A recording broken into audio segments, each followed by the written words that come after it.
So good afternoon, everyone, or good evening from wherever you're joining us today. Welcome to the CSE's Development in Action webinar on turning barriers into possibilities. If we can please go to the title slide. Yeah, sorry. Don't know what happened. No worries, no worries. So please join me in welcoming today's speaker, Stephen Ojwan'g. Stephen is a current scholar from Kenya. He is passionate about diversity and inclusion through sports, sport development, and the broader social impact of sport.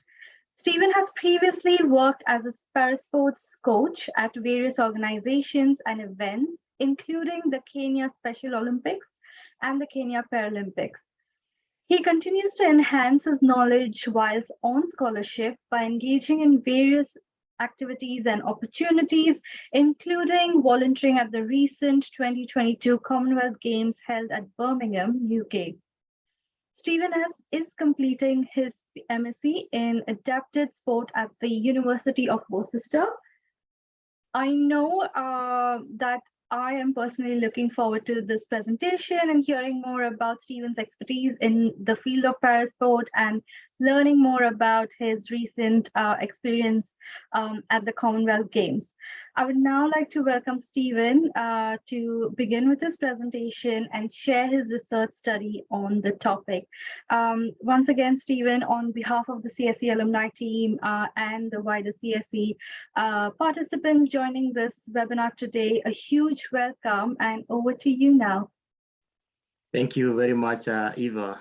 Thank you so much for that generous and a kind introduction. And thank you so much, everyone, again, for tuning into this presentation.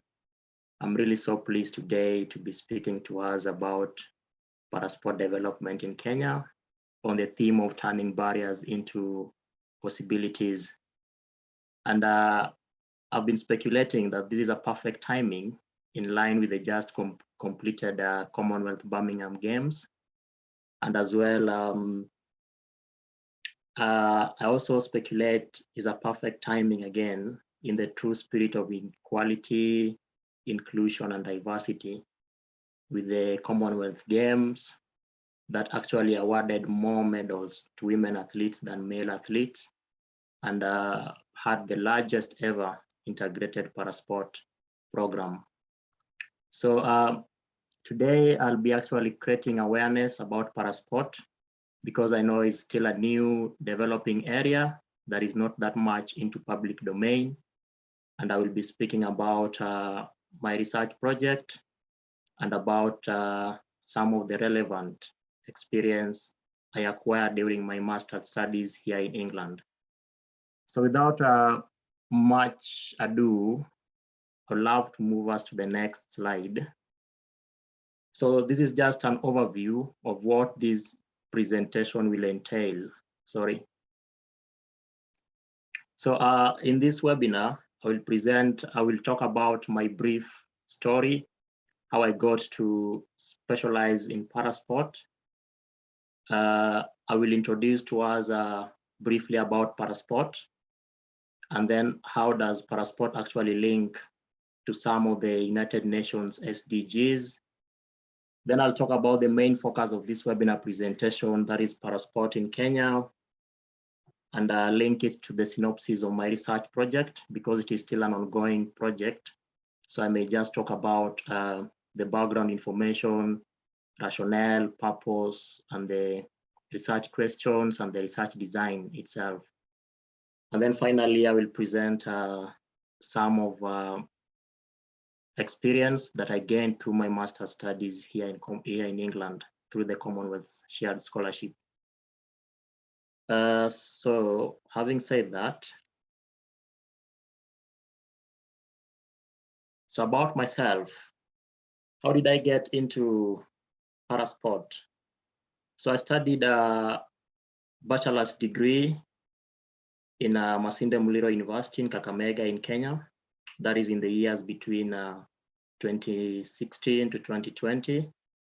So during my studies for the undergrad in sports science, one of my lecturers, actually a head of department by then, Professor Bukala, who happen to also happens to be an alumni for Commonwealth Scholarship and is a specialist in adapted physical activity, was serving as the African representative in the International Paralympic Committee and in the World Special Olympics. So whenever Professor Bukala will travel to Europe or other countries to attend seminars and to attend conferences, he could come back with a group of expertise to our uni to at least offer voluntary training services, which actually willing students like I attended, and we got to be certified in various parasports in coaching, officiating, classifications. So by attending these numerous coach qualifications and training courses, I decided to try and put this into practice, having discussed with Professor Bukala. So I approached one of the nearby special schools in Kakamega called Daisy Special School. That was then in 2017 when I was in second year. I started volunteering there. They were so happy, they were pleased because most of the times there was no teacher or any personnel who could handle these students for sports or physical education lessons. So most of the times they were just left out. Some of them could go back to the dormitories to sleep during games time or after school sessions. And they were really so pleased when I came in as a volunteer. And it was just a nearby school to my uni. So this is where I started doing this coaching parasport, and time by time I developed and grown more passion in it. It is that time that I also registered into International Paralympic Academy, which is an online institute where they offer a number of coaching, classification, and officiating courses. I did so much of it just to enhance my coaching skills and to enhance my knowledge in parasports. Then later on, when I was finishing my undergrad in 2020, I requested to join the Kenya Special Olympics as assistant coach, where actually I was admitted as assistant coach for unified football across Kakamega counties and Kisumu counties. Then later on, I got an internship in a special school in Thika, near Nairobi. And then now I requested to join Kenya National Paralympic Committee as an assistant coach again for sitting volleyball and wheelchair basketball at Kasarani Stadium indoor arenas. So all these I did as a volunteer, and I acquired more knowledge through it. I acquired more networks through it. And that was between the years 2016 and 2020 when I was an undergrad student. So having finished my undergrad studies and having developed a nice portfolio of lots of volunteer work with the National Disability Sports Federation and various special schools, I then applied for masters in adapted sport through the Commonwealth Shared Scholarship Program, which actually I got on my first trial. And the same year, I applied to join the Commonwealth Youth Sport for Development and Peace Network, which actually is worth mentioning. It's been the program manager for this network is one of the Commonwealth alumni, Dr. Lynn Sambili. So I applied the same year when I just got the scholarship for Masters in Adapted Sport, and I was admitted as a working group member of Equality, Diversity, and Inclusion, specifically giving insights on parasports. And then how does actually Goalball UK come in here? So throughout my master's studies, I've carried on with my culture of volunteering and enhancing my coaching skills. So I actually devoted much of my time with various sport organizations here in England, but I can say more than 80% of that I did with Goalball UK, that actually trained me, and certified me as a coach. And I've been traveling with to different cities within England, coaching and officiating a number of elite goalball matches. So I know goalball is another unique disability sport, but as we dive into this presentation, I'll get to explain more about goalball itself. So basically, that's how my journey has been, and that's how I got myself into parasport, unconsciously or unawarely, but I got to develop that passion, and that's what I've been doing since I started my bachelor's degree in sports science to date, and I still believe I have a quite long way to go. So having known about myself, I'll move us next to the first slide of this presentation. So before I talk about parasport development in Kenya, I may want to introduce briefly about parasport, because I know it could be the first time some of us are hearing about parasport. It's not that much in the public domain, and it's still a growing area in terms of sport studies, specialities. So parasport actually exists as a result of disability. It doesn't exist on its own. So that's why I'd want us to define disability first. So disability has a quite synonymous and a wide range of definitions, but I'll use the World Health Organization definition, which defines disability as an umbrella term covering impairments, activity limitations, and participation restrictions. So we have various forms of disability. We have physical disability, we have mental impairments, we have hearing impairments, we have visual impairments, we have learning disabilities. And now what that leads us to what parasport actually is. So parasport in a layman's language is sport for persons with disability. So for the sake of this presentation, I'll use the term, the first person term, persons with disability. So be it recreational or competitive sport for PWDs, it's called parasports. So parasport as well has various synonymous definitions or terminologies which mean the same thing. At some point we'll hear of adapted sport, adaptive sport, disability sport.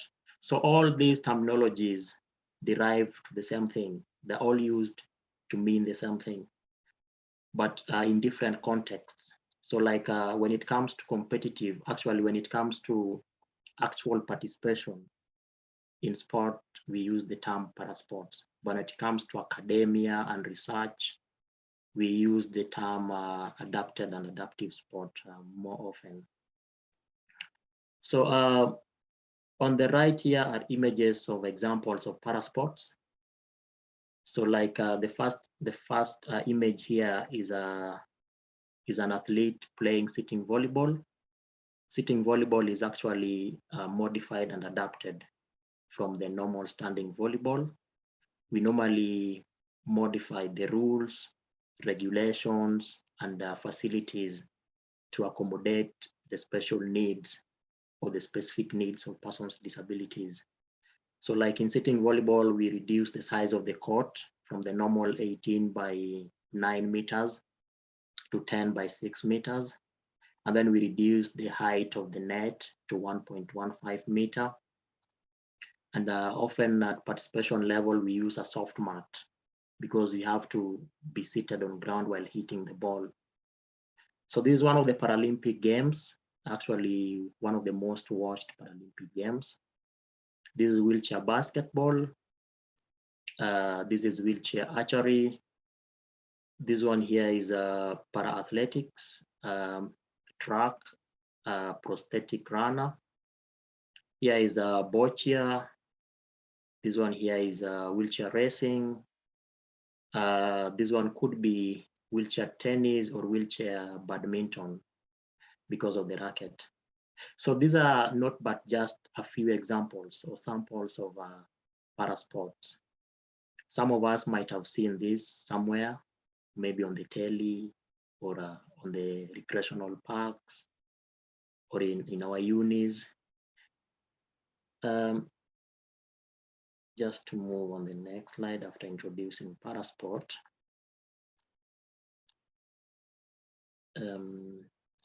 So why actually do we need persons with disabilities to participate in parasports?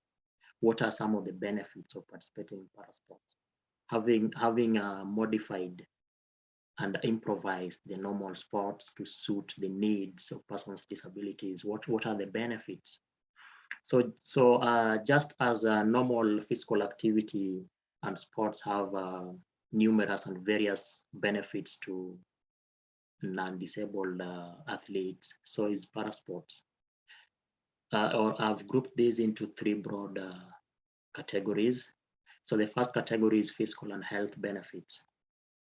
So when PWDs, I'll use the term PWDs to mean persons with disabilities, or para-athletes when they participate in physical activities and sports, they are able to increase on the level of strength of their muscles and their bones, and better their flexibility, and this enables them to actually move more easily. They are more independent on themselves. They can use their crutches, their assistive devices like wheelchairs more easily. And as well, this aids in their rehabilitative processes, especially in the case where disability was acquired during a normal life. Another physical and health benefit is reducing the risks of chronic diseases. And actually research shows that PWDs are more prone to chronic diseases than or chronic conditions than non-disabled persons. Why? Because they rarely engage on the normal day-to-day activities like walking, jumping around, or maybe going to club and dancing. So if they get an opportunity to at least participate on parasport, or be it recreational or competitive, this aids in reducing the risks of obesity, diabetes. Another category of benefit is the socio-economic benefit. So we all know that sport is a podium for bringing people together, where you meet new people, you develop friends, you talk to people. So this actually aids in reducing depression, loneliness, stress. At least you're able to speak out, you're able to make new friends, you're able to identify some of your hidden potentials, and you are able to do your stuff, your personal businesses. You're able to go to work independently. And actually, when they get to the topmost elite level of competitions, they're able to win medals. And when they win medals, these are monetary values. They get lots of money from it, which actually aid them financially. At least they're more independent on themselves. And actually, they are able to acquire jobs because they're able to move independently. They're able to go to workplace, and they're able to effectively deliver when they are fit. In terms of psychological benefits as well, covers areas of reducing depression, reducing stress, improving on self-esteem, self-confidence, and actually giving them a platform to advocate for their rights on themselves. So parasport is very beneficial to persons with disabilities. And actually, some of us may argue that persons with disabilities are more prone to injuries when they participate in sport. And actually, I've met this argument not once or twice, that why do we actually convince PWDs to participate in sport instead of staying away from sport? Because some people perceive sport as a way that may even deteriorate their conditions.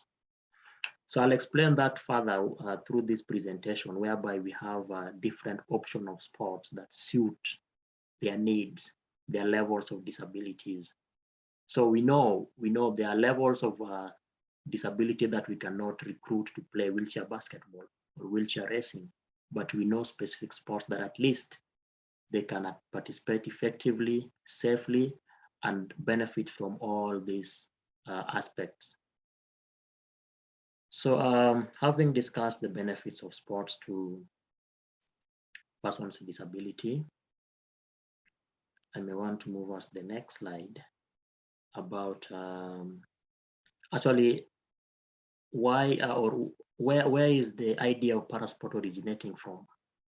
Why are we actually trying to modify and improvise to create opportunities for persons with disability to participate in sport? So actually, this is not a favor that is done to them. Well, this is not a favor that or something maybe we are making up. Is a human right enclosed on the United Nations conventions on the rights of persons with disabilities. So this act was enacted and actually was adopted in 2006, I think 3rd December. And this was a result of a lot of advocacy from the human rights, from the disability human rights, sorry.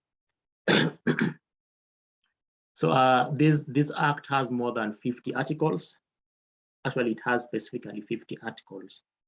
And Article 30 of this act specifically states on the participation in cultural life, recreation, leisure, and sport. And sub-article 5 of Article 30 specifically states that the state parties or the shareholders shall take appropriate measures to ensure that persons with disabilities participate on equal basis with others in recreational, leisure, and sporting activities. So actually, parasport had started long ago, that is in the early 20th centuries, by a man known as Dr. Ludwig Guttmann, who actually is documented as the father of parasports. But before that, it wasn't recognized formally as a human right until in 2006 when this article or clause was enacted. And United Nations member countries ratified this into their national laws and put it into practice. And I think it's one of the rights that promote and enhance the participation of PWDs in sports, leisure and recreational activities, be it at participatory level or at the competitive levels.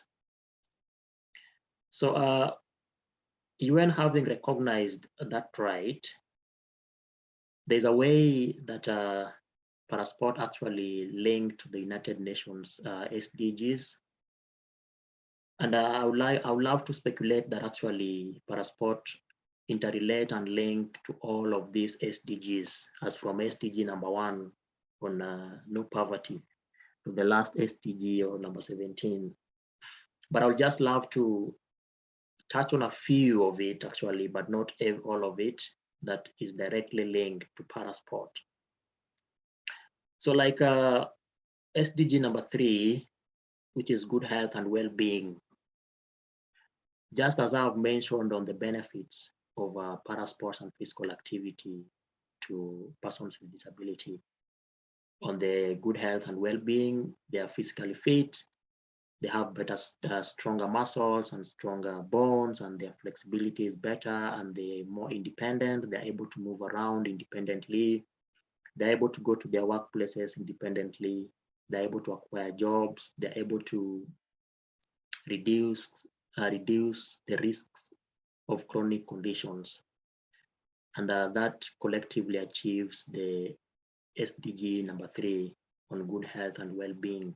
Also, when we look into reducing the risk of depressions, loneliness, because actually we can't deny the fact that already PWDs are marginalized group, and in most cases they may they may actually face these discriminatory activities in the society. They may feel neglected, and they are prone to cases of stress, cases of depression. And I think some of the empirical research studies clearly shows that sport is one of the ways or one of the tools that actually has been used to reduce the risks of chronic diseases amongst PWDs. And that actually, I want to confidently say, achieves the goal number 3. On the goal number 4 of quality education, so quality education, the aspects of quality education entails physical education and sports, the after school sessions. And in our special schools, if young children are given that opportunity to participate in parasports, participate in physical education, to actually engage in different forms of physical activities, then they are collectively achieving the quality education, because the aspect of physical education is catered for. And another goal I may want to elaborate more on is goal number 10, because goal number 10 is actually directly linked to the main objective of the Article 30 of the United Nations Convention on the Rights of Persons with Disabilities. So the Article 30, just as I just mentioned before, which specifically states that the stakeholders shall ensure that PWDs participate in recreational, leisure, and sporting activities on an equal basis.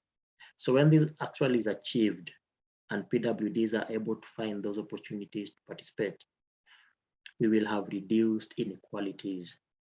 We will have at least achieved the social inclusion. We will have at least bring everybody on platform, on board, on an equal basis. So by at least creating opportunities, by at least involving PWDs to participate in sports at all levels, we are reducing inequalities in our societies, and we are achieving the equality, diversity, and inclusion goal. So basically, that's how. Stephen, Yes, sorry please. to interrupt. Just to let you know, we have another 15 more minutes to go for the presentation before we go to the Q&A session. All right, so I'll try and move. Thank you.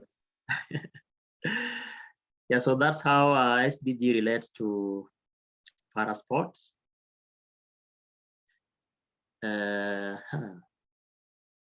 Okay, so I'll want to talk briefly about some of these organizations that actually promote parasports worldwide, that create that opportunity for PWDs to participate in sports.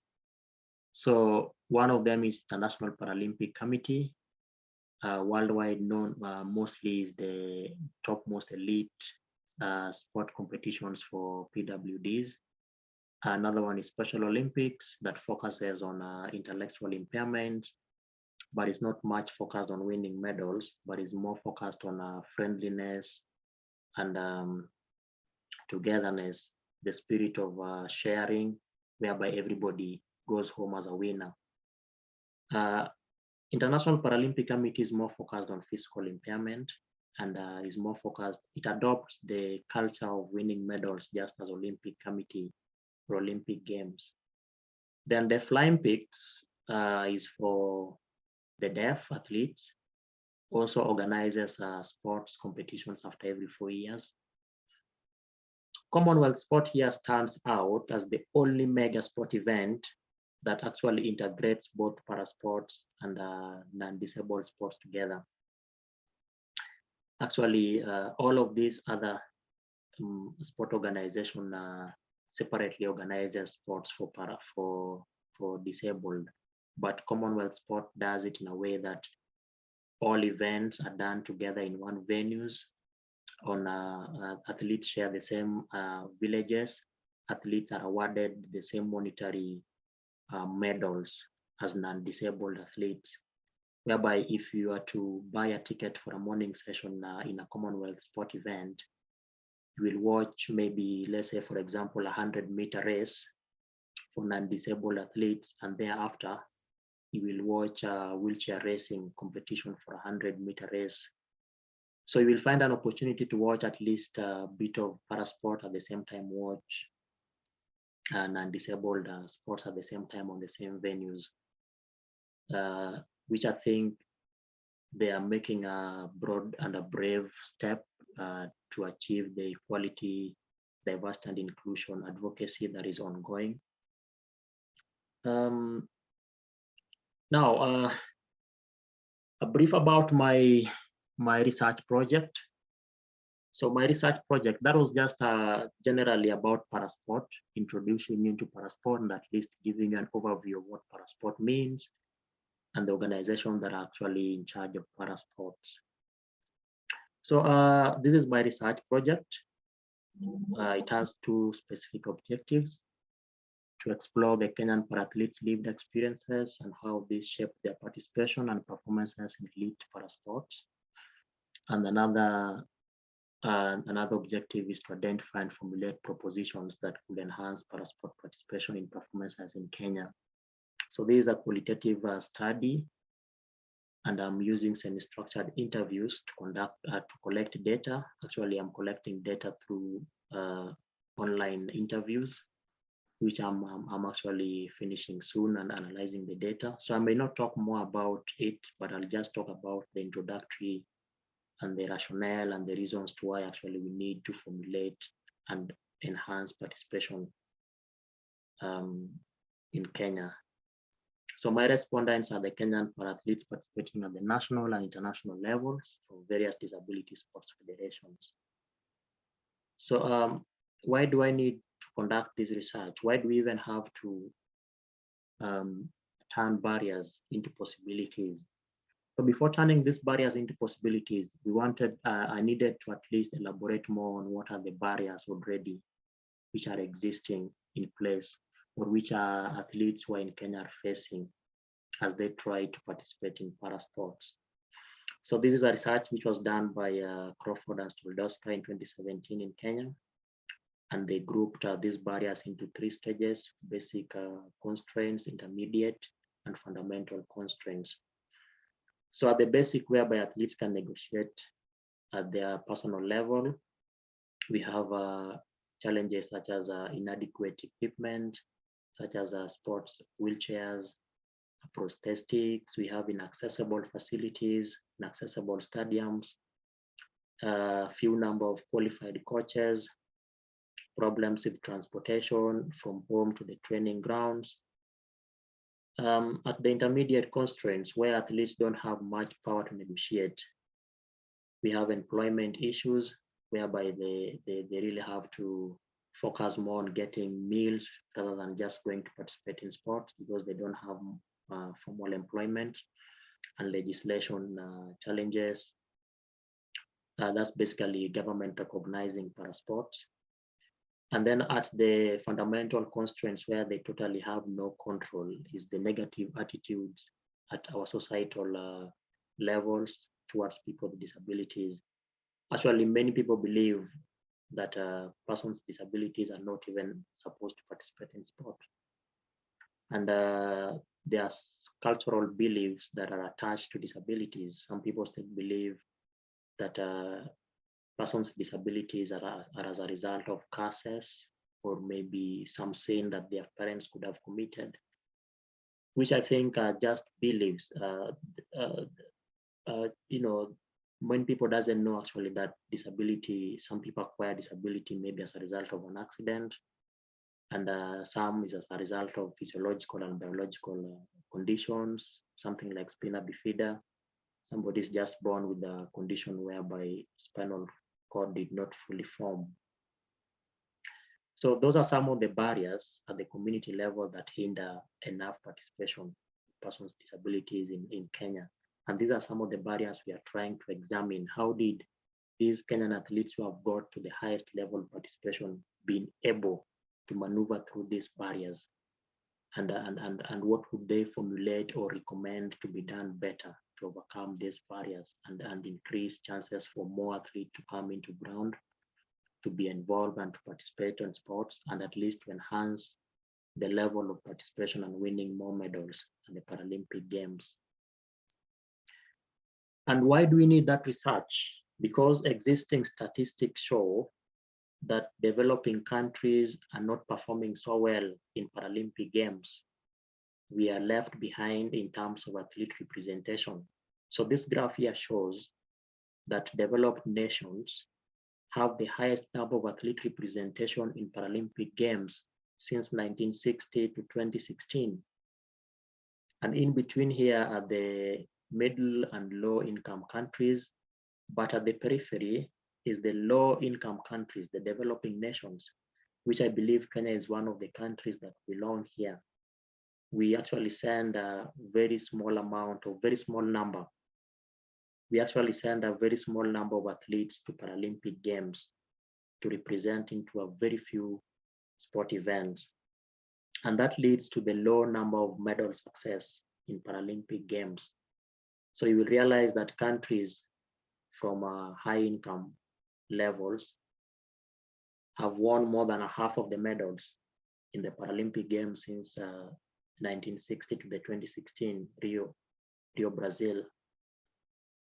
And developing nations have only won 10% of the medals. So that's why we need to examine, and this is caused by the barriers, by the barriers that is hindering enough participation, that is hindering enough talent identification and nurturing of talents. So we need actually to examine how do we go about these barriers and how do we increase chances for more athletes to take part, and how do we actually enhance more participation and winning of medals at the Paralympic game levels. So having looked into the statistics, I may now want to focus more on context of Kenya, parasports in Kenya, because this is where my research is focused on. So parasport has been existing in Kenya for a long time, and it is documented in history that Kenya is one of the oldest African countries that actually formed part of the earliest International Paralympic Committee. That is among Morocco and Egypt in the early 1960s, I think. So this organization is the umbrella organization managing parasports in Kenya, called Kenya National Paralympic Committee. It is affiliated to various disability sports federations, which actually get young talents from the special schools and communities, special schools and community clubs in Kenya. So this is where parasport is introduced to athletes in Kenya. Thereafter, they are recruited by the various Kenya disability sports federations. And these are some of the parasport registered federations that exist in Kenya, and at least have sent athletes to various Paralympic or Commonwealth Games. We have Kenya wheelchair basketball, wheelchair tennis, para athletics, para rowing, para swimming, sitting volleyball, goalball, and many more others. But these are the main well-renowned sports federations in Kenya for parasports. How has Kenya actually been performing at some of these mega sport events in terms of parasports? So Kenya participated in the early Commonwealth Paraplegic Games, which actually were done between 1962 and 1974, before Commonwealth officially started integrating parasports in their normal events program. So between that years of 1962 and 1974, Kenya represented athletes for swimming, bowling, and athletics, where they won a total of 3 medals. And in the standing world medal table, they are ranked position 17 out of 19 and on position 2 in Africa, falling behind South Africa. So thereafter, when the advocacy for inclusion was taking shape, Commonwealth Games took the first step forward to integrate parasports in their normal sports program. That was in 2002 Manchester Commonwealth Games to the most recent Birmingham 2022. So Kenya has been participating in all these integrated Commonwealth Games since then. They have been representing athletes in athletics, swimming, bowling, and wheelchair basketball, which actually they brought a team for the first time in the Birmingham Commonwealth Games for the wheelchair basketball 3-on-3. So we realized that the medals here are actually very high numbers, because at the integrated levels, Commonwealth actually counts all the medals together as a nation, all the medals won by non-disabled and disabled athletes together. So all these medals here have been won by Team Kenya since 2002 Manchester Commonwealth Games, the recent Birmingham Commonwealth Games. Kenya has been ranked position 12 out of 72 participating nations and position 3 in Africa, falling behind South Africa and Nigeria, which I confidently say Kenya has been doing well. How is Kenya performing at Paralympic Games? This is the topmost elite competition levels for para-athletes worldwide. So Kenya has been a member of Paralympic Games since its formation in the early 1960s. They made their debut in Summer Paralympic Games in 1972. They have been participating for the 48 years to the most recent 2020 Tokyo Paralympic Games. Kenya has won 48 medals, and they have dominated athletics, that is track class 11 to track class 13. So these are classification code for blind athletes, whereby we have total and partially blind athletes. So Kenya has been winning more medals when it comes to middle and long distance races for blind athletes. Kenya is ranked position 54 in the all medal table for Paralympic Games and position 6 in Africa. So out of all these statistics from the developing nations winning a low number of medals and having low levels of athlete representation and narrowing down specifically into Kenya, this could be the reason to why, or this is one of the reasons actually, that is forming the basis of the purpose of my research project, so that at least we can find a way out on how we can turn the barriers which are limiting more opportunities and more athletes to be taken for Paralympics, or to qualify for Paralympic Games and to win more medals. So having presented about the statistics about Kenyan participation at Paralympic Games, Kenyan participation in Commonwealth Games, and developing nations in general, that forms the background for my research project, which is still ongoing, which I'm at the stage of analyzing data. So I'll finally talk about some of my experience as a student here in England throughout my research, throughout my master's studies. This could be more relevant to the incoming Commonwealth scholars who are just yet to commence their studies soon in September. So just a piece, if you get that chance, try as much as you can to volunteer with these separate and various relevant organizations to help you boost and build on your profile and your network as well. So the first image here is my course-mates and I doing a wheelchair practical session. Actually sports is more about actively participating than the theoretical discussion. So we did much of practical sessions. And the second image here is me during my placement with the Worcester Warriors Wheelchair Rugby Club. and I was assistant coach in this scenario. As a coach, you have to execute, demonstrate, do it by yourself for the athletes actually to see what you want them to execute. So I was running a training session here for wheelchair rugby. On the farthest end is a group of goalball UK officials during one of our tournaments at Brunel University in London. So I did officiate a number of goalball with the Goalball UK, traveling around England, Wales, Scotland. So that was a bit of the experience I gained when I was here for my master's studies. And on the next slide, still some of the places I visited, like on this first image here, I was attending a parasport coaching seminar at John Moores, Liverpool University. This was the first seminar I attended when I just arrived in December last year, I think. Then here I was attending another seminar in Birmingham, entitled Inclusion Through Sports, which actually we did a presentation together with my lecturers and my student colleague here.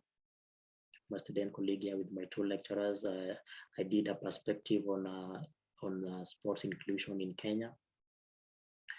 Then finally, this other image here is me, my classmates, my lecturers, and I visiting National Paralympic Heritage in Buckinghamshire, Stoke Mandeville Stadium. So this is where the Paralympic Games were birthed actually by Dr. Ludwig Gutmann. Just to see evolution of Paralympic Games, how it started, how it grew, and how it got to these modern levels. So, and then finally, this was the experience I gained through my Birmingham Commonwealth Games volunteer. Here is my lecturer, Dr. Ben, who was a baton relay bearer, passing through the Queen's baton, passing through Stratford upon Avon to Worcester. And then here is a group of my fellow colleague volunteers for the Birmingham Games. We were attached to the Caribbean region. Personally, I was attached to Jamaican team. So we were athlete hosts actually during the opening and closing ceremonies. Our roles were actually to welcome the athletes and guide them through the parade, marching around the stadium with the national flags. Here is me meeting Kagiso Thompson. She's alumni Commonwealth scholarships as well, and she's serving as the team psychologist for Botswana team, and she's as well interested in diversity and equality through sport. She's going to run a project on disability sports in Botswana. So we shared lots of insights surrounding that as well. And finally, here is me meeting one of my friends, Stella, who actually plays for Kenya national team wheelchair basketball. And we had met even previously before. We had played together before she got to join the national team. So that was a bit of the relevant experience I gained through my studies. And I learned a lot, I networked a lot, and I actually shared more of my insights with people I used to meet around. And I created more networks. And thank you so much for listening. If you have any questions, generally concerning parasport, or maybe my research project, or maybe my experience that I gained through my studies, feel free to put them across. Thank you so much, Stephen. That was a brilliant presentation. Thank you for sharing information on parasport and the challenges faced by para-athletes in Kenya. I was also happy to see photographs of your experience at the Commonwealth Games, including meeting one of our alumnus, Kagiso, who has also joined our webinar today. So really happy to hear from you on your webinar topic. We have around 5 minutes now for the Q&A session. So I'd like to open up the Q&A session and begin with a few questions that we have received in advance in the registration forms from today's participants. So if you're ready with the first question, I can ask you the first question. Yes, sure, please do. Great, thanks. So the first question is, how do you keep the persons with disability motivated to participate in sports, especially those that are struggling with a selected sport? Wow, that's a brilliant question, actually. You know, there's so many, just as I discussed on the barriers that limit participation in sports for persons with disability. So a way of motivating them, first, you really have to know which could be the reason why they're struggling to participate. Because this is an athlete who are already identified at least a sport they are willing to participate in. And it could be an off or an on-pitch struggle. So as a coach, you know, we normally say in parasport, it's not just about coaching, but it's about being more than a coach. You need to understand your athlete. You need to know them better. You need to get into their shoe. You need to play together with them. So by doing so, you will be able to identify which is the main reason why they're struggling to participate in this sport. So just to point out a few, one, you need to know if actually the athlete is qualified or is disability allows him to participate in that sport. Because maybe the limitations, the impairment limitation doesn't allow him to effectively execute the skills you need for that sport. So you will, as a way of motivating athlete, you will try so many different sports for him. So at least if he's doing wheelchair basketball and you see he's been struggling with wheelchair basketball for 2 or 3 years or even so many months and he's not doing so well, as an expert, you may try maybe sitting volleyball or wheelchair table tennis or any sport that you think maybe the range of motion of his muscles could allow him to participate effectively. And another thing is, as a coach, don't coach from the touchline. Get yourself involved into the sport yourself. Sit on the wheelchair, play with them, show them how it's supposed to be done.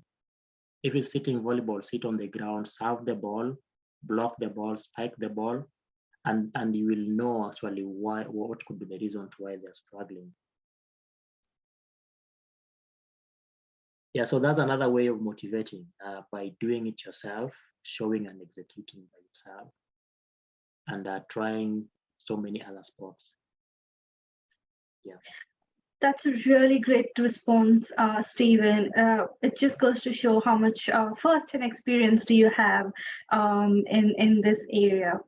The next question is via the chat box. We just received a question from one of our attendees. So the question is, what are you doing or what will you be doing upon your return to Kenya to change the attitude of people towards a person with disabilities in Kenya, and to be specific, Africa in large? Yeah, that's a brilliant question as well. From where I am at this moment, I know if I read the documented histories, parasports in Africa and Kenya has made huge steps forward up to this level. So it will take some time to get where we want to be, but whatever little things that we put together can take us those steps ahead. So personally, I may want to focus more at the special school levels because this is the region whereby we tap in young talents. This is the point where we identify young talents. So from the interviews I've conducted in Kenya with the para-athletes, I've realized that there's a huge gap between experienced athletes and the new talents which are being identified and tapped into national teams. So there is no clear transition. There's no clear transition from special schools to clubs to the national team. the same athletes who have been in the national team for decades are the ones who still keep on going for the international competitions. So I may want to focus at the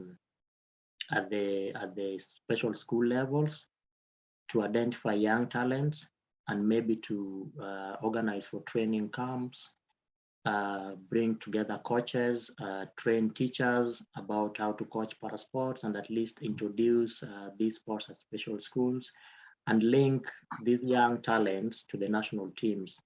At least give them the chance to go for trials and see if they can join the national teams and travel to the international competitions. And by doing so, we will showcase that at least these students are able, these persons with disabilities are able, they're able to perform, they're able to win medals, and more people will be interested to chip in. Wonderful. Thank you so much, Stephen. I guess with this, we are ending the question and answer session. I know it's been a very short Q&A session, but we are nearing the end of the webinar time. I would like to thank Stephen for the wonderful presentation on your topic.